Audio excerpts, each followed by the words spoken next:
Sahabat Lesti Kejora geram karena aksi Baim Wong dan Paula Verhoeven.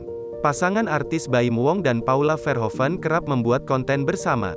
Namun, konten mereka kali ini tuai kecaman.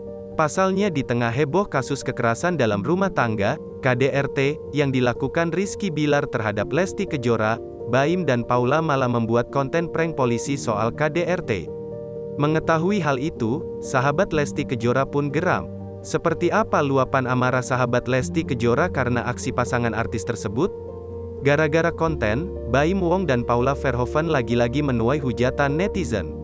Konten Baim dan Paula yang melakukan prank polisi dengan melaporkan kasus KDRT itu dinilai tidak etis. Bagaimana tidak, di kontennya itu, Baim sempat menyinggung soal KDRT yang terjadi pada Lesti Kejora dan Rizky Bilar.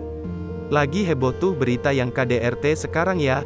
Cuman kita dengerin aja karena kenal sama dua-duanya.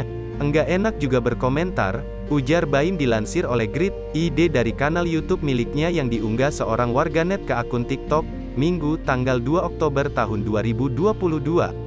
Sontak, konten Baim dan Paula tentang KDRT itu tak hanya menuai hujatan netizen, tapi juga kecaman. Termasuk, sahabat Lesti Kejora, presenter Ramzy yang tak habis pikir kasus yang menimpa sang biduan malah dijadikan bahan konten.